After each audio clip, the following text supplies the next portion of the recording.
qui est présent va lancer le premier sondage. Donc voilà, il y aura 5 sondages pendant l'exposé. Donc vous avez une bonne minute pour répondre. Et ça s'affiche sur votre écran. Donc voilà, le sondage s'affiche. Alors en tant qu'entreprise générale, vous pouvez être solidairement responsable de la rémunération des salariés et des sous-traitants. Et là, il y a 3 réponses. Non, je n'ai jamais entendu parler de cela. Deuxième réponse, oui, j'ai déjà été confronté à un sous-traitant négligent. Et troisième réponse, oui, mais je n'ai jamais eu de problème avec mes sous-traitants. Voilà. Donc, je vous laisse le temps de répondre au sondage et puis je communique la parole à Maître Gogol qui va allumer sa caméra. Maître Gogol, voilà, je vous laisse faire.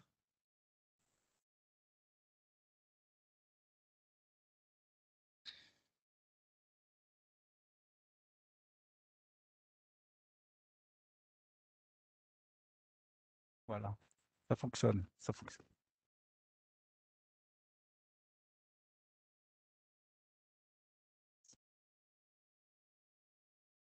Lui qui est de nouveau lié à la sous-traitance est plutôt ancré sur des questions de droit du travail et plus et en principe sur la sous-traitance plus particulièrement, pardon. Je ne sais pas. Moi, j'ai le sondage qui s'affiche. Attendez, maintenant, je pense que ça marche. Ça marche pas. Ok, pardon. Ok, donc le sujet donc d'aujourd'hui est surtout basé sur l'application d'une législation européenne. Donc plusieurs directives qui ont été adoptées et qui visaient donc à protéger les travailleurs détachés, mais aussi à assurer une concurrence loyale entre les entreprises. Donc l'objectif du législateur était de lutter contre les phénomènes négatifs de détachement. Donc cette législation qui a donc été transposée en droit luxembourgeois fait qu'il y a un accroissement de la responsabilité de l'entreprise principale vis-à-vis de son co-contractant et aussi encore du sous-traitant de celui-ci. Nous allons différencier entre la responsabilité de tous les intervenants en général et ensuite voir de plus près la responsabilité aggravée en matière de détachement. Donc, dans la responsabilité solidaire salariale dans la chaîne de sous-traitance, dont il était donc question aussi dans le premier sondage, il s'agit d'un aspect général de la législation donc, qui vise toutes les situations de sous-traitance. C'est une responsabilité verticale, donc du haut vers le bas, entre le donneur d'ordre, l'entreprise générale et tous les sous-traitants. Nous allons voir les 5 points suivants, donc voir un peu l'origine et le concept de cette responsabilité solidaire salariale. Ensuite, son application dans la chaîne de sous-traitance. On va vérifier les dettes salariales et les activités qui sont concernées. Ensuite, les obligations qui sont à respecter pour éviter la responsabilité et ensuite, les sanctions qui existent si on ne respecte pas la procédure. Donc, le concept et l'origine de la responsabilité solidaire salariale est basé sur une loi de mars 2017 et le cas visé est celui où on a donc une entreprise principale, un sous-traitant employeur qui ne rémunère pas ses salariés intégralement ou seulement partiellement. Et dans ce cas-là, il peut y avoir une responsabilité du maître d'ouvrage donneur d'ordre au sens large en cas de non-respect d'une procédure d'injonction que nous allons voir. Donc, ce principe est basé sur l'article 12 d'une directive de 2014, pardon, et donc le texte se trouve dans l'article 281.1 du Code du travail. Donc, il y a différents cas de figure qui existent et vous voyez sur ce schéma tout simplement en violet à gauche ceux qui peuvent être responsables solidaires en cas de non-paiement donc d'une partie ou toute la dette salariale du personnel. Donc à droite, donc dans le premier cas, c'est le cas simple d'une relation simplement maître d'ouvrage, entreprise principale. Et ensuite, vous voyez, c'est une chaîne de sous-traitance où ça peut viser tout le monde. Donc, les activités et dettes salariales qui sont concernées, c'est donc la rémunération qui est due à un salarié qui n'a pas été payé par son employeur ou par celui qui aurait dû payer pour compte de l'employeur. Ça vise, on le verra un peu plus loin, la rémunération au sens large avec les avantages et les cotisations sociales. Ça ne vise cependant pas des indemnités de licenciement qui sont exclues. Et ce régime est donc étendu à toutes les entreprises qui ont recours à la prestation de services. Donc, c'est le schéma que nous venons de voir. Il y a une exclusion qui existe, c'est si le donneur d'ordre est un particulier qui contracte pour son usage personnel ou celui de ses proches. Donc, ce sont ce qu'on peut qualifier les chantiers purement privés où cette règle ne joue pas. Donc, les obligations qui sont à respecter pour éviter la responsabilité sont de trois types. Il y a une obligation d'information, il y a une obligation d'injonction et il y a une obligation de dénonciation. Donc, dans l'obligation d'information, il y a une obligation d'information générale de la sous-traitance vers l'ITM. Ensuite, il existe une obligation d'injonction lorsque le maître d'ouvrage donneur d'ordre est informé par écrit par l'ITM de l'existence d'un non-paiement de salaire ou d'une autre infraction à des dispositions de la loi de travail. Il doit enjoindre à l'autre entreprise, donc son sous-traitant, par lettre recommandée accusée de réception, de faire cesser la situation sans délai. Ensuite, il y a une obligation de dénonciation, c'est-à-dire il y a deux hypothèses après l'injonction, c'est que l'entreprise qui est visée par l'injonction confirme à son tour qu'elle a régularisé la situation, ce qu'elle doit confirmer au maître d'ouvrage, mais aussi à l'ITM. Si cependant l'entreprise visée ne répond pas dans un délai qui est d'un maximum de 15 jours, alors dans ce cas de figure, le maître d'ouvrage donneur d'ordre devra dénoncer cette situation à l'ITM. Donc, la sanction en cas de non-respect de la procédure, donc il faut faire attention parce que le risque qui existe est assez grand parce que lorsqu'il y a un manquement aux obligations d'injonction et de dénonciation par le maître d'ouvrage donneur d'ordre, il peut être tenu responsable solidairement avec l'entreprise donc concernée, le sous-traitant, du paiement des rémunérations, indemnités et charges. Cela comprend les cotisations sociales et dès lors, en fonction du nombre de personnels concernés, c'est-à-dire le nombre de personnes dont le salaire n'est pas payé, et des montants qui ne sont pas impayés, c'est-à-dire un mois, plusieurs mois, cette somme peut évidemment présenter un montant important. Et donc, si les conditions étaient remplies, ce serait donc à l'entreprise principale de payer les salaires du personnel de son sous-traitant négligent ou défaillant.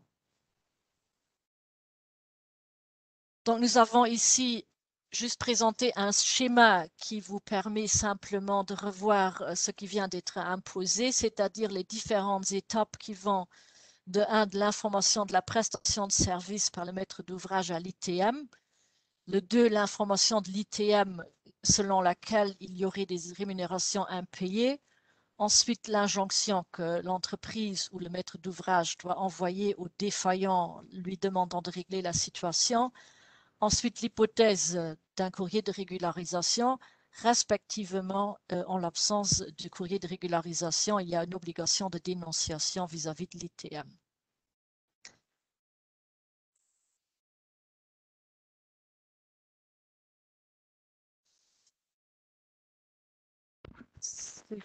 Alors, effectivement, je vais revenir sur le premier sondage. Donc, la moitié des personnes qui ont répondu n'étaient pas au courant de cette responsabilité, même donc pour tout salarié d'un sous-traitant, même à l'intérieur du territoire, hein. Donc là, on est vraiment sur une responsabilité très large.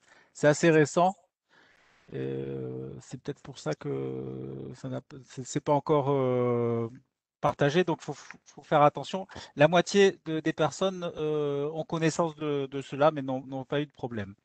On va lancer le deuxième sondage, Raphaël, s'il te plaît.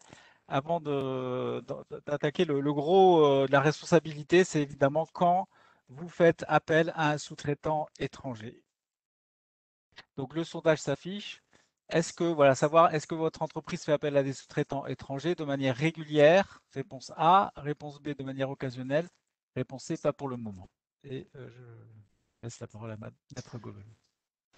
Oui, donc dans la deuxième partie, on vise le cas de l'utilisation de salariés détachés, donc la sous-traitance avec une entreprise non établie au Luxembourg. Donc la question, elle est traitée principalement par deux lois luxembourgeoises, une de 2017 dont on vient déjà de parler et une toute récente de décembre 2020. Donc nous allons faire le tour de 5 points qui sont donc l'explication de la notion de détachement, ensuite les formalités qui sont applicables au détachement, ensuite les obligations spéciales qui existent de nouveau pour le maître d'ouvrage donneur d'ordre au sens large en matière de détachement, ensuite les responsabilités et sanctions en matière de détachement et rapidement la coopération interadministrative et judiciaire entre les autorités de différents pays. Donc, dans le détachement, nous allons commencer par la définition du détachement qui est donc prévu, on vous a indiqué l'article du Code du travail. Donc, on entend par salarié détaché, tout salarié travaillant habituellement à l'étranger et qui exécute son travail sur le territoire du Grand-Duché de Luxembourg pendant la durée limitée déterminée par l'exécution de la prestation de service précise pour laquelle le contrat de prestation de service a été conclu. C'est donc le cas de l'employeur étranger qui détache son salarié au Luxembourg. Donc, ce sont les sous-traitants étrangers, par exemple, les entreprises de la grande région qui travaillent sur des chantiers chez nous. Donc, sur le schéma en bas, vous voyez donc la relation existante entre les entreprises donc visées. La loi de 2020 reprend une définition des hypothèses de détachement et il y a en réalité 3 cas de figure. Donc, le premier cas qui est une situation assez simple, c'est une relation entre une entreprise étrangère qui envoie son salarié détaché au Luxembourg faire une prestation de service. Le deuxième cas est un cas qui se présente à l'intérieur, disons, d'un groupe de sociétés ou d'une même société, c'est-à-dire la société mère étrangère détache son salarié de nouveau auprès d'une succursale ou une filiale qu'il a au Luxembourg.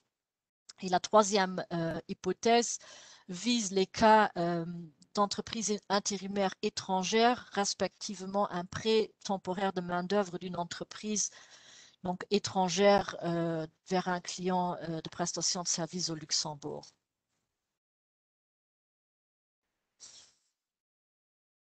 Nous allons juste brièvement rappeler les restrictions ou les règles qui existent sur la durée du détachement. La loi de décembre 2020, donc la toute récente, mentionne aussi le détachement de longue durée. Et donc là, on fait une différence en fonction de la durée du détachement, où il y a la situation d'un détachement inférieur à 12 mois ou 18 mois si une prorogation motivée existe. Ensuite, une durée supérieure à 12 mois et ensuite une durée supérieure à 24 mois.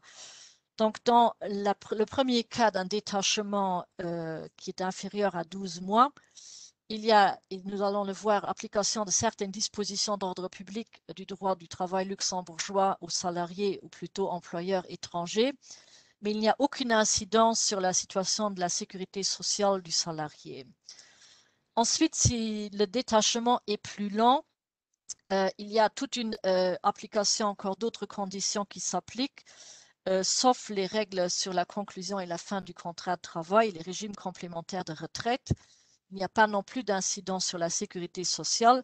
Et s'il y a un détachement qui dure plus que 24 mois, dans ce cas-là, il y a une application intégrale des dispositions légales luxembourgeoises, conventions collectives comprises, à la situation en question et le salarié concerné devra s'affilier au régime de sécurité sociale au Luxembourg. Donc, en fait, dans le détachement de longue durée, le salarié reprend le même statut, si on veut, comme un salarié résident. Il y a un point à noter dans cette, ou plutôt deux, la prorogation motivée existe, elle est justifiée par des raisons d'exécution d'un chantier ou d'un travail. Donc, c'est ça qu'il faudrait pouvoir avancer pour obtenir une prorogation. Et lorsqu'il y a un remplacement d'un salarié détaché par un autre, il faut faire attention parce que la durée ne double pas d'office en raison du fait qu'il y a une personne qui est changée. S'il y a la même tâche exécutée au même endroit, on cumule le détachement des deux personnes. Donc, si vous avez une première personne qui travaille 6 mois, celle qui la remplace pour le même travail au même endroit ne pourra être détachée que pendant 6 mois, sauf donc prorogation.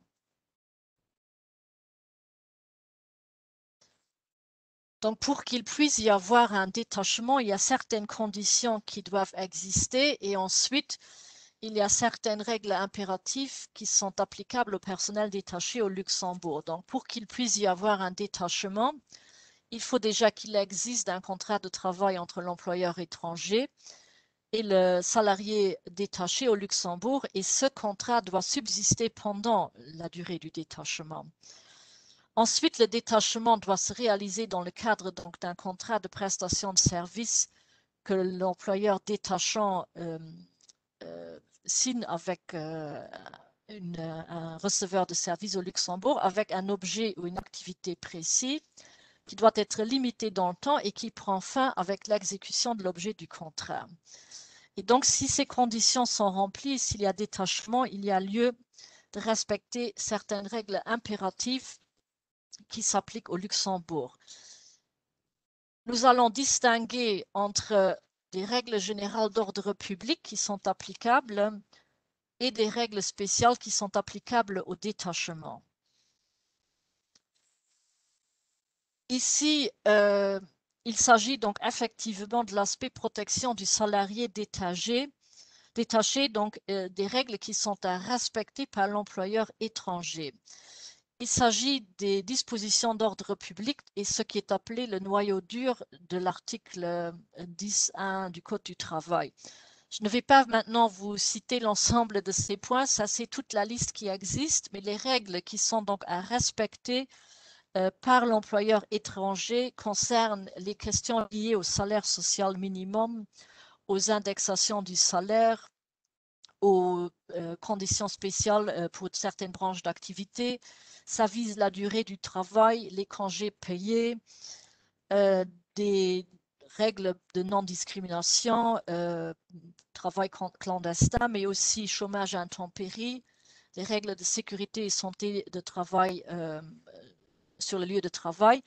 Et depuis, et on va voir ça par après, la loi de décembre 2020, il y a aussi des conditions à respecter concernant l'hébergement du salarié détaché lorsqu'il est éloigné de son lieu de travail habituel, respectivement une obligation de payer ou rembourser des dépenses liées au détachement, voyage, logement, nourriture. Donc, ce qui se trouve donc dans la loi du travail luxembourgeoise qui définit les règles à respecter en cette matière sont à respecter également par l'entreprise étrangère qui détache vers le Luxembourg.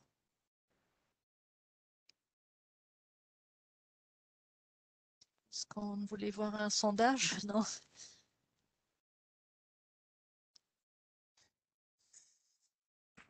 Alors, est-ce qu'il est parti? Excusez-moi. Donc, effectivement, le précédent sondage, on avait donc la plupart des personnes, donc 58% des personnes qui ont répondu détachent de manière occasionnellement enfin, utilisent, prestent avec des sous-traitants de manière occasionnelle, étrangers, et 40% prestent régulièrement avec des sous-traitants étrangers. Donc, on va lancer maintenant effectivement le troisième sondage qui va s'afficher, qui s'affiche. Voilà, merci Raphaël. Lorsque vous faites appel à un sous-traitant étranger, alors 4 réponses. Vous faites confiance au sous-traitant sans rien vérifier. Deuxième réponse, vous effectuez les vérifications seulement en cas de demande de l'ITM. Troisième réponse, vous vérifiez les démarches effectuées par le sous-traitant de manière systématique. Et quatrième réponse, vous assistez le sous-traitant dans le cadre de ces démarches. Alors, je dois dire que je crois qu'il y a deux réponses qui sont pas terribles. Si vous répondez à deux réponses, c'est pas terrible. Voilà, je laisse la parole à Maître Goebel. Voilà. Donc, et le sondage qui vient d'être lancé est donc lié à cette partie ici, donc qui concerne les règles qui s'appliquent donc spécialement au cas du détachement. Donc, nous allons voir les différents points et énoncés, comme la déclaration de détachement et le badge social que vous connaissez peut-être. Ensuite, nous allons voir de façon plus générale une question d'affiliation à la sécurité sociale, des questions de droit de séjour et de travail, les obligations fiscales et ensuite le respect des conditions d'hébergement dont je viens déjà de parler. Donc, en fait, dans la formalité, évidemment, la plus importante au départ, c'est la déclaration de détachement à faire. Et donc ici sur ce slide, donc je ne vais pas non plus maintenant aller dans tous les détails, mais c'est simplement pour vous indiquer d'une part à gauche les types d'informations qui est à communiquer à l'ITM sur la plateforme électronique en matière de détachement qui existe et à droite les documents qui sont à communiquer lors de cette déclaration à l'ITM. Donc le déclarant, c'est l'entreprise détachante et les informations qui sont à donner concernent donc tant l'entreprise, le chantier, le lieu de travail, les salariés, les qualités, les occupations des salariés, le lieu d'hébergement, etc. Et ensuite, si vous regardez à droite la liste complète, donc ce sont des contrats de prestation de services, ce sont des contrats de travail, ce sont des formulaires d'affiliation à la sécurité sociale, etc. C'est toute une série de documents qui sont donc à mettre sur cette plateforme et qui permettent de recevoir le fameux badge social. Donc la déclaration de détachement, donc dans le détail figure sur le slide avant, est effectuée sur la plateforme électronique de l'ITM qui s'appelle e-détachement. Donc c'est soit l'entreprise détachante ou l'entreprise intérimaire qui le fait et il faut le faire au plus tard le jour du commencement des travaux. Si cela n'a pas été fait, le maître d'ouvrage donneur d'ordre devra effectuer les formalités dans les 8 jours suivant le détachement. Donc il y a une obligation de vérification qui existe de voir si l'entreprise étrangère a effectivement procédé à ces déclarations sur le détachement.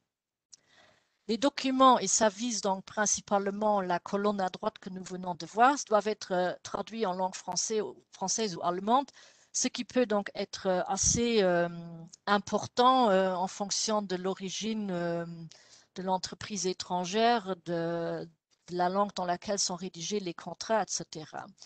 Ensuite, tout changement ultérieur de la personne de référence, il en sera question par après, et aussi du lieu d'hébergement devra de nouveau être signalé via e-détachement. Lorsque toutes ces informations sont données et les documents sont déposés et tout est considéré comme étant complet, on obtient un badge social pour chaque salarié détaché.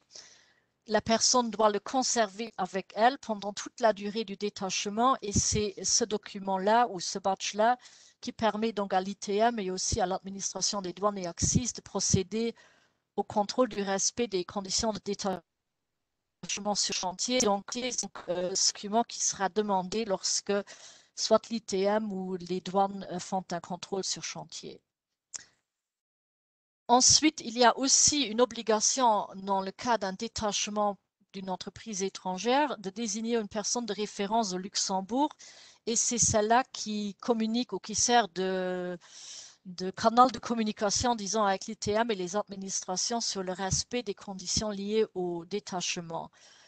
Nous avons précisé ici, je pense que c'est important, que cette personne de référence, elle n'a aucune responsabilité maintenant juridique vis-à-vis du détachement ou autre, dans la mesure où sa mission consiste juste à assurer qu'il y ait une liaison avec l'ITM et les autres autorités compétentes. Donc, si vous agissez en tant que personne de référence pour votre sous-traitant, cette mission à elle seule n'augmente pas une responsabilité. Bon, ici, et c'est juste une présentation plus générale sans vouloir entrer dans tous les détails. Donc, le détachement d'une personne ne change en général et en principe pas son affiliation. Ceci est, comme dit avant, fonction de la durée du détachement. Donc, le principe est celui du maintien du régime de sécurité sociale d'origine. Et donc, ça veut dire que le salarié continue de cotiser dans son pays d'origine, il continue à avoir les droits de prestations sociales dans son pays d'origine et l'employeur n'a pas besoin de s'immatriculer à la sécurité sociale donc, du Luxembourg, dans notre cas, pour y payer les cotisations. Cela vaut évidemment aussi en sens inverse lorsque vous allez détacher votre personnel vers l'étranger en restant dans les limites de la durée du détachement. Bon, il y a juste à gauche, vous voyez activité du salarié. Il y a aussi la condition, évidemment, que la personne preste pour l'entreprise détachante, qu'elle preste d'un travail déterminé, que son contrat est maintenu et qu'il n'y a pas de détachement en cascade. Bon, pour l'affiliation à la sécurité sociale, un point important vérifié de près par l'ITM lors de contrôles sur site, c'est la question de savoir si les formulaires A1 sont bien disponibles.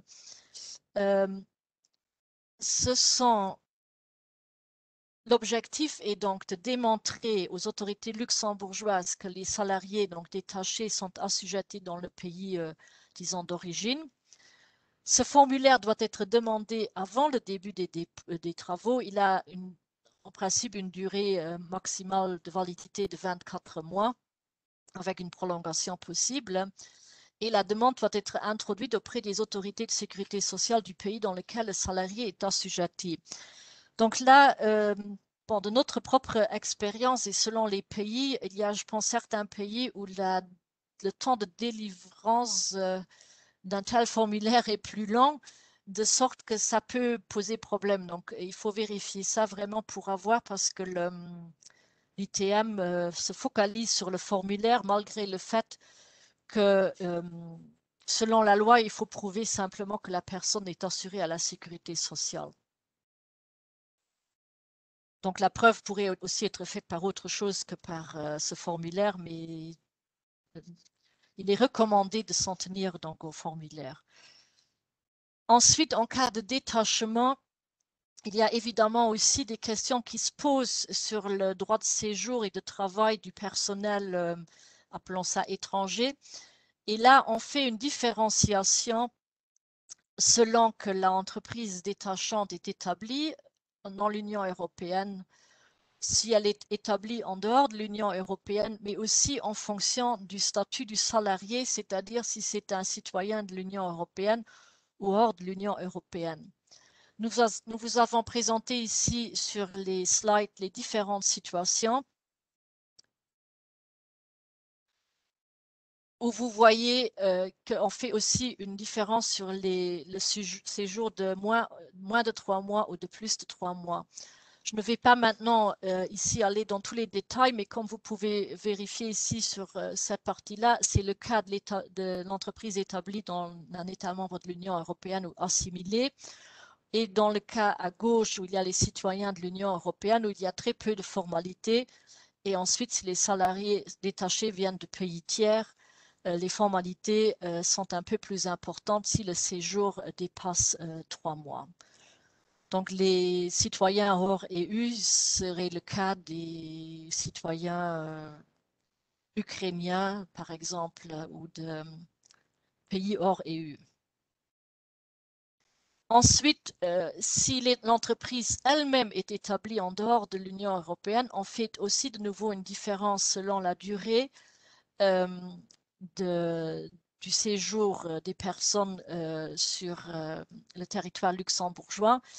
et où les formalités sont plus importantes si les salariés détachés viennent de pays tiers, où il faut carrément faire des demandes d'autorisation de détachement de l'employeur avec l'identité des salariés.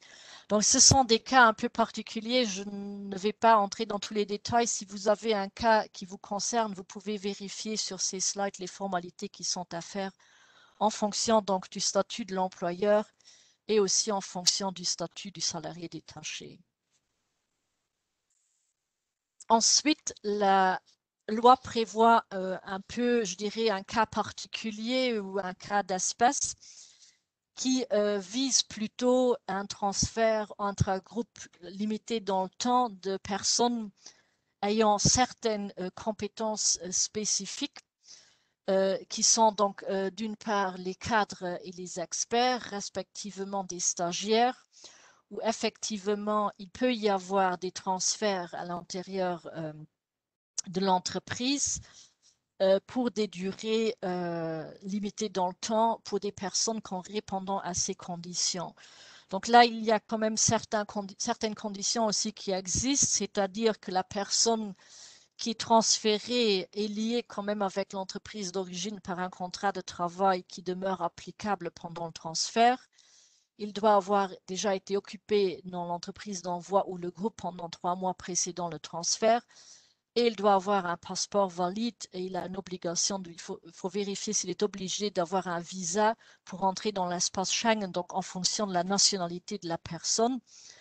Cela vise donc évidemment à éviter de transférer une personne immédiatement au Luxembourg sans qu'elle ait travaillé d'abord dans l'entreprise d'origine. Donc, si le séjour dépasse 3 mois, les conditions d'entrée sur le territoire sont plus importantes. Passeport, autorisation de séjour temporaire, contrôle médical, etc.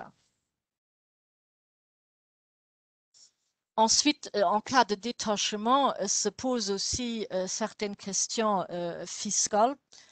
Nous n'allons pas non plus aller dans tous les détails, mais il est important de savoir que dans ce cas-là, il y a lieu de se référer à la convention fiscale qui est conclue entre l'État dans lequel le salarié est détaché et l'État dans lequel le salarié est résident. Donc, cela veut dire, surtout dans des situations comme au Luxembourg, où souvent l'employeur peut être luxembourgeois, le salarié peut être résident en France, il peut y avoir effectivement un changement d'application de la convention fiscale s'il preste, par exemple, pour compte de l'employeur luxembourgeois en Belgique. Donc, nous avons ici cité le cas comme nous visons le détachement vers le Luxembourg. Donc, nous avons cité le cas de l'entreprise donc située en France qui détache un résident belge au Luxembourg. Donc, dans ce cas, il faudrait, pour l'imposition donc, du salarié, se référer à la convention entre la Belgique et le Luxembourg et non pas à celle entre le Luxembourg et la France.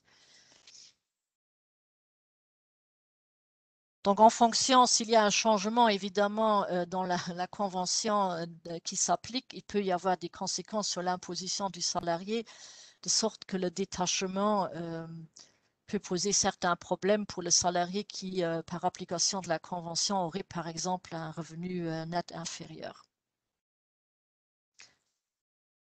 Ensuite, et comme dit la loi de décembre 2020, le principal changement, c'est les nouvelles obligations en matière des conditions d'hébergement du salarié détaché.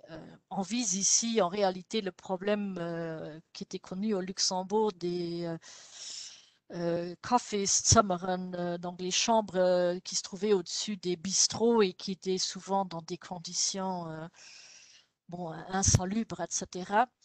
Donc, selon la loi, il y a une obligation de respecter des critères de salubrité, d'hygiène, de sécurité et d'habitabilité qui sont prévus dans une loi de 2019.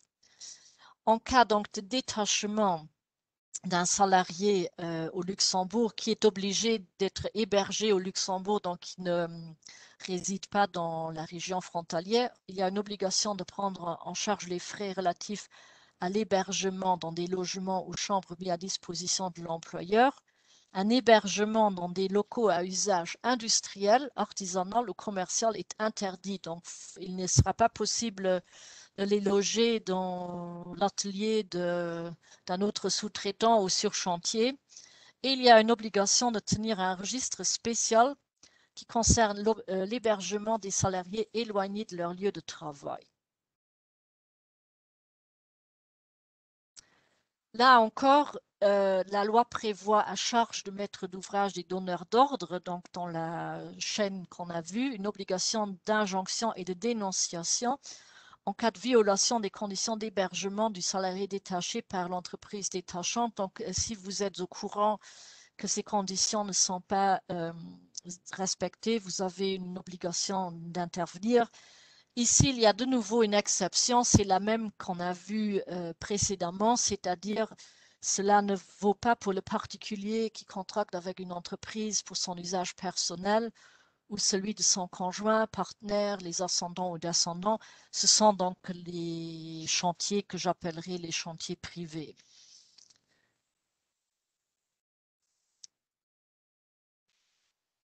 Donc, on avait un autre sondage, je pense, non?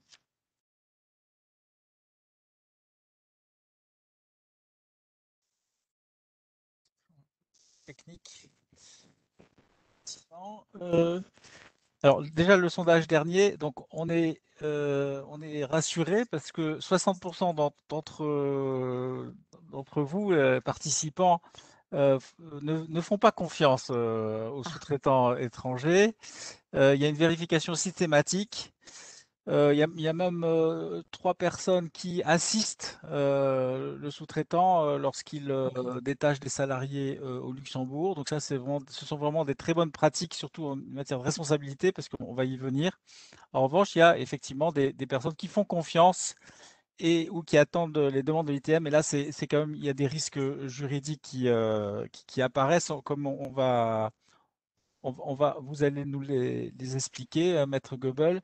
Alors, on va lancer le nouveau sondage. Merci Raphaël de le faire. Voilà, donc là, on est maintenant pendant la durée du détachement. Alors là, il y a trois possibilités. Soit vous faites confiance à votre sous-traitant et vous ne contrôlez pas le respect des dispositions d'ordre public, donc au cours du détachement. Soit vous effectuez des vérifications seulement sur demande de l'ITM. Et la troisième réponse, c'est vous vérifiez au cours du travail que les salariés sont conformes aux dispositions d'ordre public applicables au Luxembourg.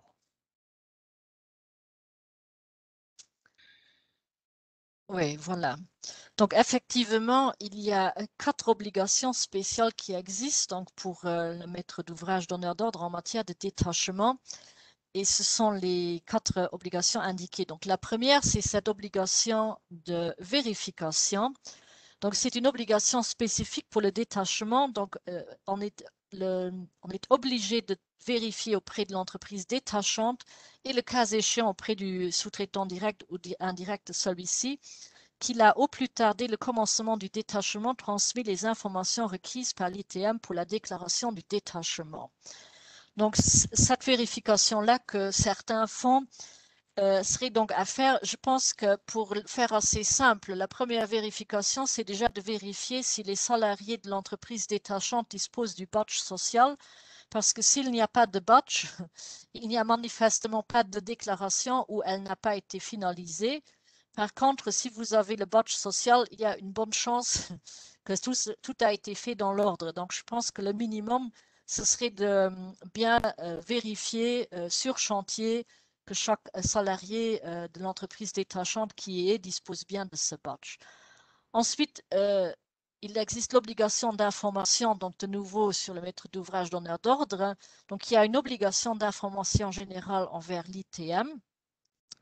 Ensuite, il y a l'obligation d'injonction que nous avons déjà vue pour le non-paiement des salaires en général. mais qui vise aussi les infractions aux dispositions d'ordre public. Donc, lorsque l'ITM vous informe de l'existence de certaines infractions donc imputables à votre sous-traitant, vous êtes obligé de faire l'injonction par lettre recommandée dont on a déjà parlé pour faire cesser la situation sans délai. Et ensuite, vous avez une obligation de dénonciation s'il n'y a pas de régularisation, respectivement si vous n'avez pas de réponse en déant le délai maximum de 15 jours. Donc, ces obligations-là pèsent sur les entreprises et donc il serait important de faire attention sur ces points. En effet, donc, cela peut mener à des responsabilités et des sanctions en matière de détachement. Donc, nous allons voir ou revenir, mais on l'a vu, rappeler la responsabilité solidaire salariale du maître d'ouvrage donneur d'ordre. Ensuite, il y a des sanctions administratives qui existent, donc les amendes administratives. La troisième situation, c'est celle de la cessation des travaux, donc ce qui signifie fermeture du chantier. Et ensuite, il y a des détachements frauduleux ou à tort. Donc ici, ça c'est plutôt le rappel de la première partie que nous avons vue, tout simplement pour vous indiquer les cas dans lesquels il peut y avoir donc responsabilité solidaire si il y a des salaires impayés et si la procédure n'est pas respectée. En ce qui concerne les amendes administratives, donc ce sont les sanctions de l'ITM.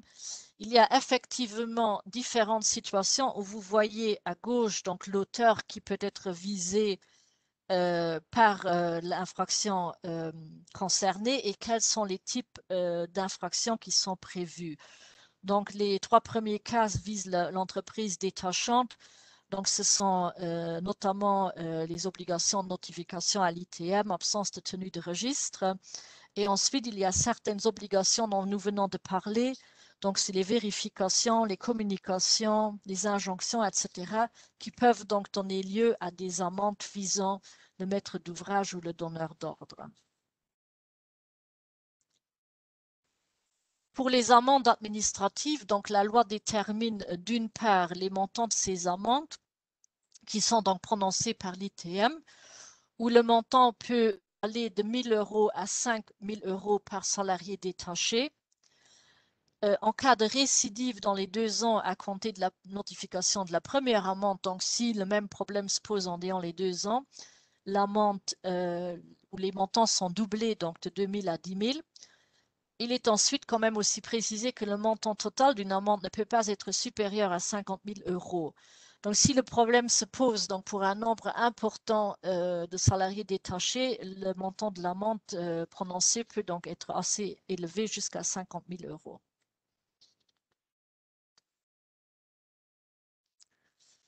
La procédure qui est appliquée au niveau de l'ITM et qui peut être finalisée, disons, par l'amende administrative est présentée ici sur ce slide. Donc, en fait, si l'ITM a un doute sur le non-respect des obligations, il peut faire un examen, un contrôle, une enquête sur chantier et il peut faire une injonction pour s'informer, pour demander des documents ou pour ordonner aussi des mesures d'urgence pour régulariser la situation.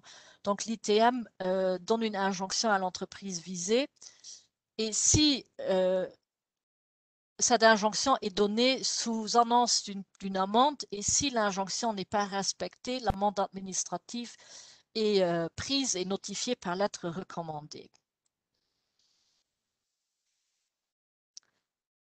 Ici, nous présentons schématiquement ce qu'il faut faire pour contester une amende de l'ITM. Donc, si l'amende administrative est notifiée, il y a deux situations. Donc, l'entreprise qui est visée par l'amende a un délai de 15 jours pour faire une opposition auprès du directeur de l'ITM en donnant des arguments écrits pourquoi l'entreprise estime que l'amende n'est pas justifiée. Ou elle ne fait pas d'opposition en déant de délai. Et dans ce cas, donc, si on ne fait rien contre l'amende, elle est, après l'écoulement des 15 jours, immédiatement exigible, donc il faut payer. Si vous faites d'opposition, il y a 3 situations qui peuvent exister.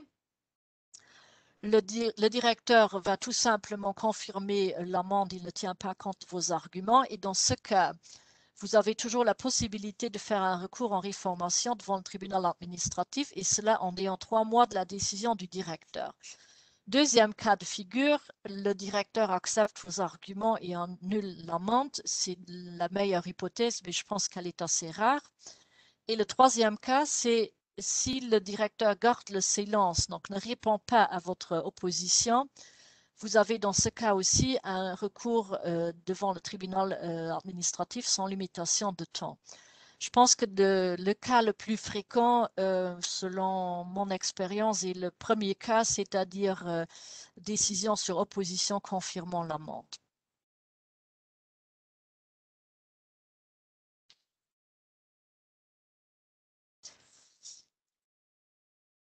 Il y a une gradation donc dans les sanctions. Donc la cessation des travaux, c'est la fermeture du chantier. Ça, c'est le cas lorsque on commet des infractions identiques à celles qui ont déjà été punies via l'amende. Respectivement, c'est aussi le cas où l'entreprise détachante ne paye pas l'amende.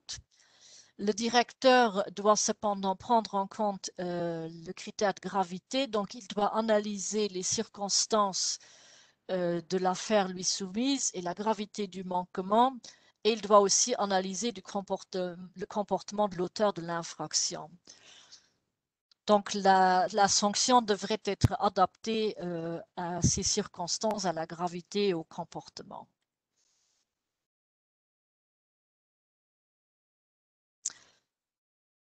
Donc, lorsqu'il y a un problème de cessation de travaux qui peut se poser, là aussi, il peut y avoir une enquête sur place de l'ITM avec constatation d'infractions graves, selon eux. Ils peuvent ordonner des mesures d'urgence qui ont une validité de 48 heures. Et ensuite, ils peuvent émettre une injonction d'instaurer certaines mesures en ayant un délai, et ceci afin de régulariser les faits. Et si si l'injonction n'est pas respectée, il y a de nouveau aussi une amende administrative qui peut s'ajouter.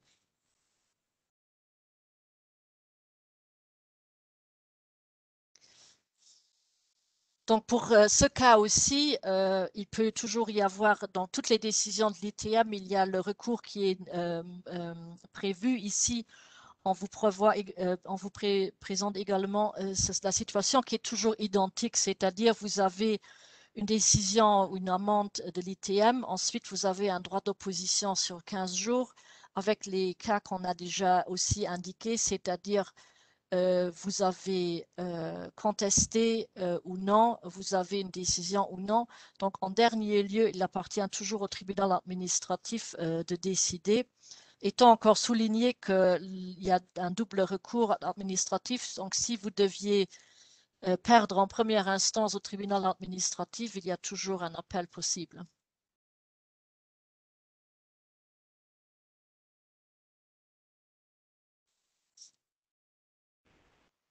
On va effectivement parler. Donc il y a un cinquième sondage, comme Maître Noël qui a fait les magnifiques graphiques du PowerPoint, qui nous le rappelle. Alors le quatrième sondage, effectivement, c'était la vérification du sous-traitant, enfin des salariés du sous-traitant étranger pendant l'exécution du travail au Luxembourg. Donc la plupart des personnes vérifient, 50% j'ai noté vérifient, hein, bien que les salariés ont le badge social. 25% vérifient seulement si l'ITM le demande et ils sont corrects. Finalement, c'est comme pour tout salarié d'un sous-traitant, même qu'il soit étranger ou pas étranger, ce sont les mêmes règles. Donc, vérifier si l'ITM le demande, c'est aussi correct. Ce qui compte, c'est surtout les vérifications au début du détachement, en fait, hein, Alors, et puis, bon, il y a deux personnes qui ne vérifient pas. Okay. Bon. Donc, cinquième sondage et dernier sondage, Raphaël nous l'a affiché. Avez-vous déjà reçu un courrier de l'ITM vous demandant d'enjoindre votre sous-traitant de respecter certaines dispositions du noyau dur au Luxembourg? A, oui, et je me suis conformé à la procédure. B, oui, mais je n'ai pas donné suite au courrier de l'ITM. C, non, mais un sous-traitant m'a informé d'une procédure d'ITM directement, qu'il a reçue directement. Et la quatrième réponse, c'est non, je n'ai jamais reçu un tel courrier, je n'ai jamais été au courant d'une procédure d'ITM à l'encontre d'un sous-traitant. Voilà. Donc vous avez 1 minute pour répondre. Merci.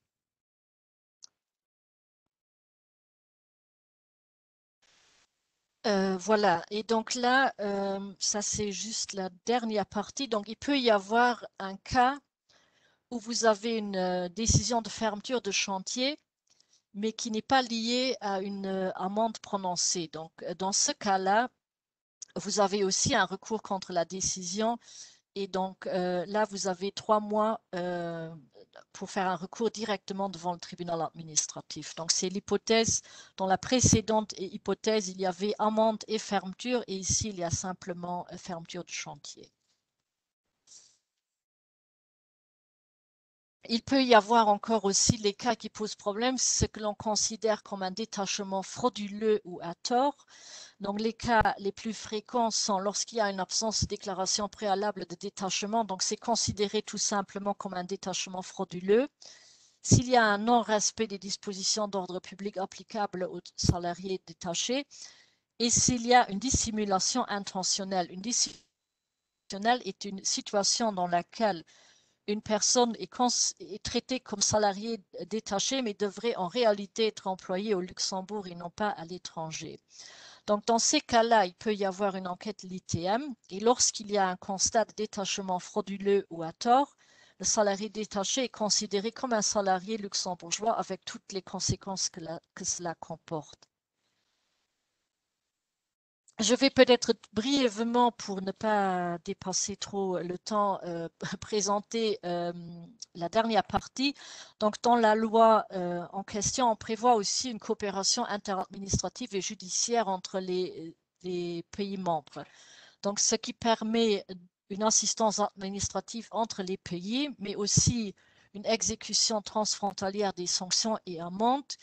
Et il existe encore une coopération prévue par la loi entre les administrations luxembourgeoises.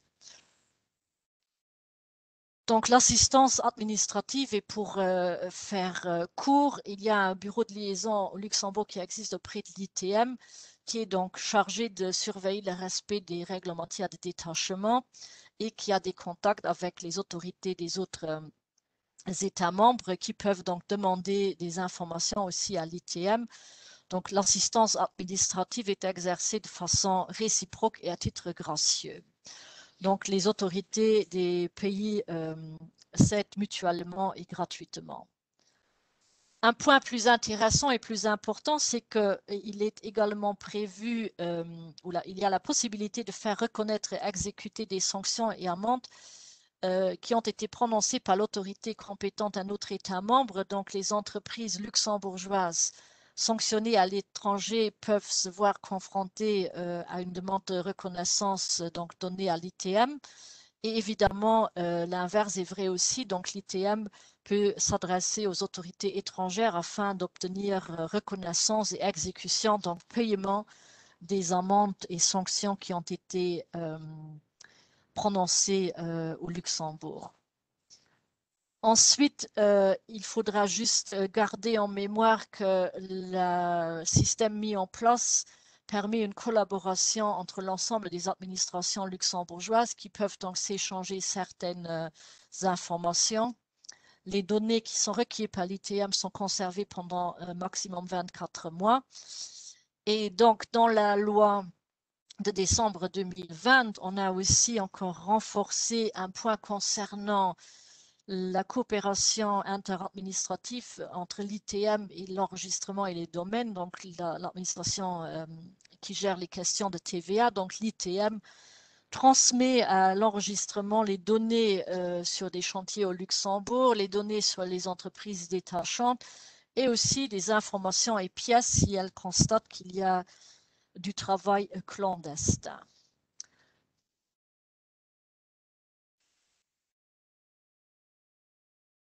Voilà, nous vous avons préparé à la fin, donc je ne vais pas aller dans le détail, mais nous vous avons préparé une checklist qui vous permet de vérifier ou de voir les points qui sont à vérifier, les pièces à rassembler.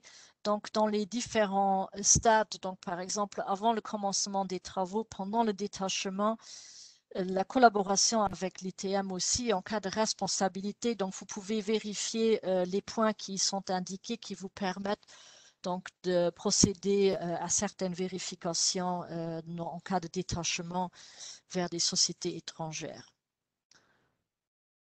Voilà, et là, on vous a simplement mis les abréviations que nous avons utilisées.